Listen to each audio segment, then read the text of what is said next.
గోపి గారు చెప్పండి, ఇప్పుడు ఈయన లోకేష్ గారు ఏమంటారంటే ప్రజాస్వామ్యం గెలిచింది అంటారు, మీరేమంటున్నారు? అదే అంటే రెడ్ బుక్ ప్రజాస్వామ్యం గెలిచిందనేది చాలా స్పష్టంగా తెలుస్తుంది.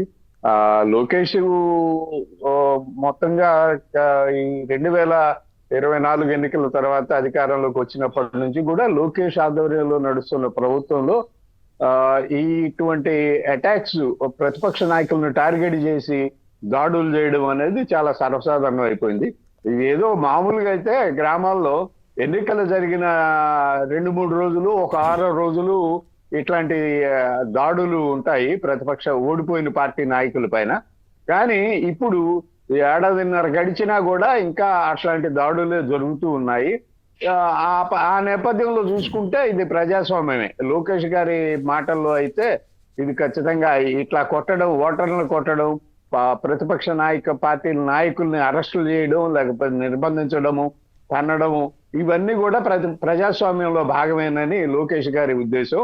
లోకేష్ గారి ఉద్దేశాన్ని మరి ప్రజలు ఎంత మేరకు ఆమోదిస్తారు ఇవన్నీ చూశారు కాబట్టి, రాష్ట్ర వ్యాప్తంగా చూశారు. నిన్న పులివెందులో, ఒంటిమిట్టలో ఏం జరిగింది, పోలింగ్ సరళి ఎట్లా ఉంది, పోలింగ్ పద్ధతి ఎట్లా ఉంది అనేది స్పష్టంగా చూశారు కాబట్టి వాళ్ళు నిర్ణయిస్తారు.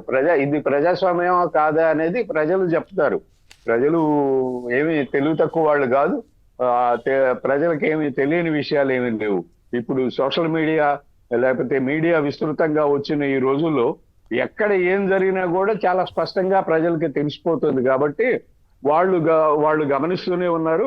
వాళ్లే చూస్తారు, వాళ్లే నిర్ణయం తీసుకుంటారు. లోకేష్ తో చంద్రబాబు, పవన్ కళ్యాణ్, జగన్మోహన్ రెడ్డి చెప్పడం కాదు ఇది ప్రజాస్వామ్యం అని, ప్రజాస్వామ్యం గెలిచింది అని. ప్రజలు చెప్తారు. ప్రజల నిర్ణేతలు, అంతిమ నిర్ణేతలు ప్రజలే ప్రజాస్వామ్యంలో. కాబట్టి ఈ ప్రజాస్వామ్యాన్ని మనం చూస్తూ ఇంకో 4 ఏళ్ళు, 3.5 ఏళ్ళు గడపాల్సిన అవసరం ఉంది. సరే గడుపుదాం, ఏం చేస్తాము చూద్దాము. ఇట్లాంటి పరిస్థితులు రావడం అనేది చాలా దురదృష్టకరం.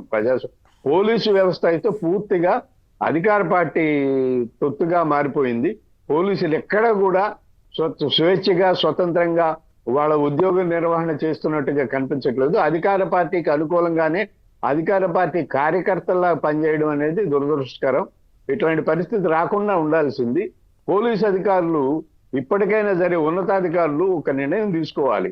అది ప్రభుత్వ పరమైనటువంటి తమ డ్యూటీ చేస్తాం కానీ పార్టీ పరమైన డ్యూటీ చేయము అనేటువంటిది వాళ్ళు నిర్ణయం తీసుకుంటే తప్ప ప్రజాస్వామ్యం ఇలా ఉండదండి.